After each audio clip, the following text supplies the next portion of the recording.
Oh, hi. It's only like the third time he's ever given me kisses. I want to appreciate them more, but his breath is just so stinky. Today, I have a super quick project and can confirm it's super quick because I already sewed it the other day. Just a quick repair video for our wood sling that I had to fix the other night because winter is coming, meaning winter is here. We have a wood stove. We need to bring in wood pretty much every day with a big canvas sling, and the one we've been using is forever old and it has these leather handles, and one of them finally gave, so I decided to use an old fake leather purse strap to put it together. I did watch with a lot of unsurefulness.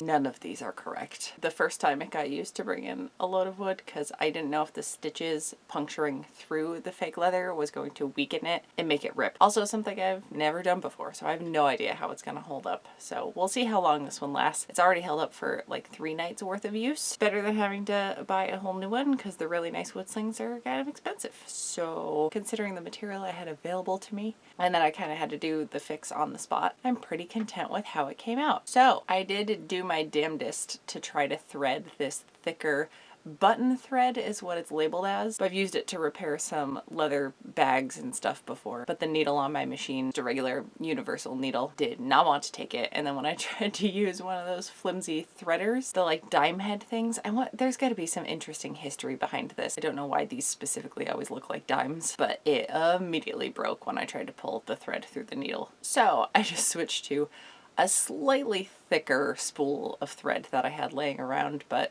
pretty close to a standard spool. I tend to use Gooderman thread, which is a really strong 100% polyester thread anyway, so that probably would have been fine whatever I had gone with. And then I switched it to pretty small stitches. I didn't want to go the tiniest because again I didn't want to make so many holes it was gonna shred the fake leather handle, and I did put it on the slowest machine setting I have. I did just hand crank a lot of it if it seemed like the needle was fighting to get through. Now my wrist kind of hurts because I did a lot of stitches, but alas, we got through it. I did what's called a box stitch, I think, where I did a straight line across the top of the area I wanted to stitch. Then I went kind of diagonally to the bottom of the handle, reinforced the corners, and then did a couple rows of stitches straight across the bottom, and then diagonally went back from the bottom left corner to the top right, or whatever made a little crisscross X between the top and bottom straight lines. And then I just made sure that the handle was going to lay flat when I started attaching the second side, and did the same thing, just straight across the top, did a little X in the middle, and straight across the bottom. I just made sure to reinforce everything. Of course the thread broke partway through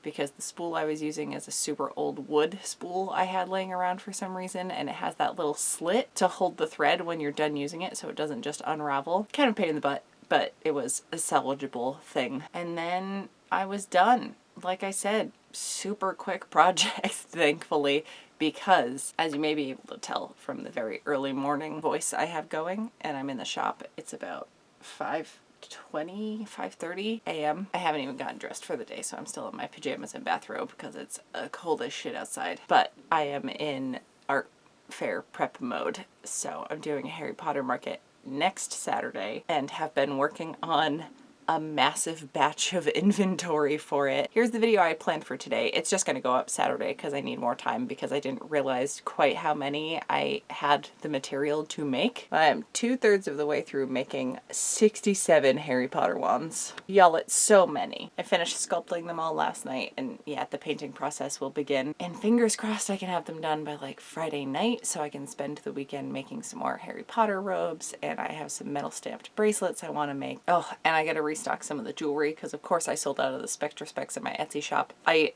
hate that I just sounded annoyed about that. I'm very thankful I sold out of the Spectra Spec designs because that means people like them. But it is a very time-consuming process making the earrings that I make. So just another thing to add to the list, but I do still think it's manageable. I'm 10 days out from the market, probably less than that actually, 9 days because the morning of won't actually count. But it's gonna be fine. As long as y'all are willing to join me on this preparation journey, then I think we'll be in pretty good shape. So yes, I have a really game-changing for me hot glue trick that I use for it. And yes, I've done wand videos in the past, but they weren't particularly helpful, I don't think. So I'm trying to actually show you the whole process this time around. If you aren't subscribed, I do post 2 videos a week, Wednesday afternoons, which is the one you're watching now, and Saturday mornings. So I will show you the hot glue situation on Saturday. I'm so excited to have like a proper wand video up. I finally have proof that it's coming along. Whether or not you're subscribed, if you'd like to find me other places on the internet, I do, as mentioned, have an Etsy shop and a Patreon and a Ko-fi and a Twitter and an Instagram, and you can go follow me on all the things. And actually there's something right behind the camera that I forgot I wanted to post on Patreon. So I've been putting up some free patterns, so you don't have to be donating, you don't have to even follow the page or anything, but I'll link